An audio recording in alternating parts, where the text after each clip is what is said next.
5000 वर्षों से दो विरासतें अपने उत्तराधिकारियों की प्रतीक्षा कर रही थी। एक और गांडीव का चुना हुआ उत्तराधिकारी कृष्ण, दूसरी ओर विजय का अंतिम उत्तराधिकारी देव। एक दिव्य धनुष जाग चुका था, एक प्राचीन साम्राज्य सक्रिय हो चुका था और अब एक रहस्यमय पुकार कृष्ण को उस स्थान की ओर बुला रही थी जहां हजारों वर्षों से छिपा था एक रहस्य, एक मंदिर जो केवल चुने हुए लोगों के लिए जागता है। उधर देव भी उसी दिशा में बढ़ रहा था, क्योंकि भाग्य ने निर्णय ले लिया था।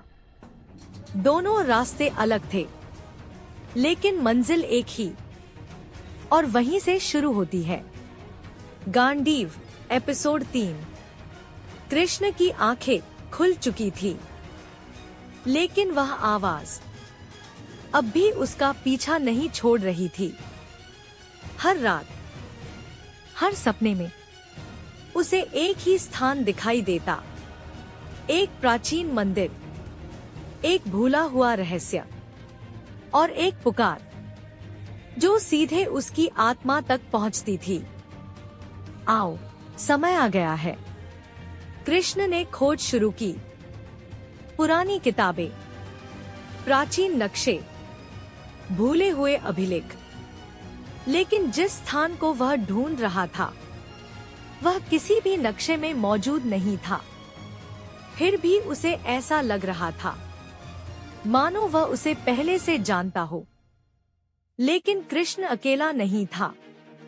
उसी समय दुनिया के सबसे शक्तिशाली गुप्त संगठन विजय एम्पायर में भी हलचल मच चुकी थी। विजय धनुष प्रतिक्रिया दे चुका था।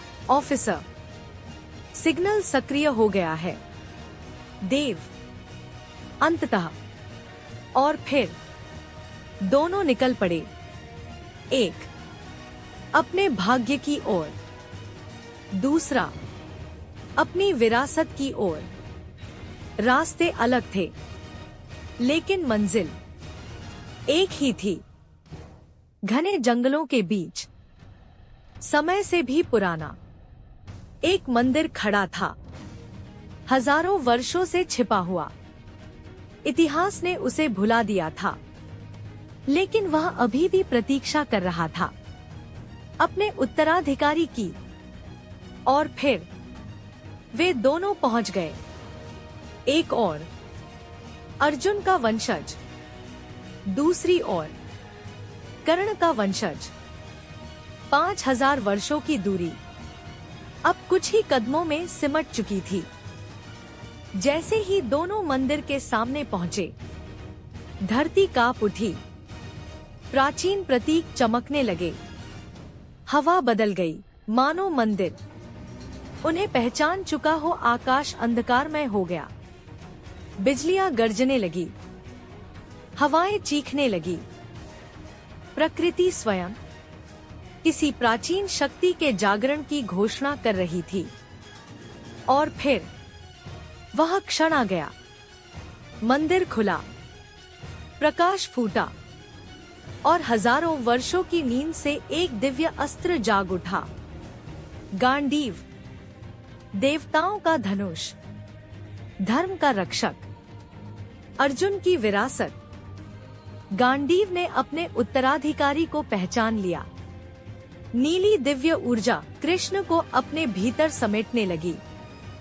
भाग्य ने अपना निर्णय सुना दिया था, और उसी क्षण विजय ने भी उत्तर दिया।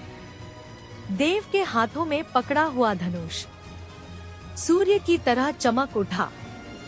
स्वर्णिम अग्नि आकाश तक उठने लगी। कर्ण की विरासत जाग चुकी थी। 5000 वर्षों के बाद वे आमने सामने खड़े थे। कोई शब्द नहीं, कोई युद्ध नहीं, बस दो विरासतें, दो भाग्य, दो उत्तराधिकारी। और फिर कृष्ण के पीछे एक प्राचीन छाया प्रकट हुई। वह योद्धा जिसका नाम युगों से गूंजता आया था। अर्जुन। और देव के पीछे अग्नि से बनी एक और छाया खड़ी थी। अजय, अडिग, अमर, कर्ण, गांडीव और विजय एक दूसरे को पहचान चुके थे। दोनों अस्त्र एक साथ गूंज उठे और उसी क्षण दुनिया बदल गई। भूले हुए मंदिर खुलने लगे, प्राचीन मोहरें टूटने लगी, हजारों वर्षों से सोए हुए अस्त्र जागने लगे।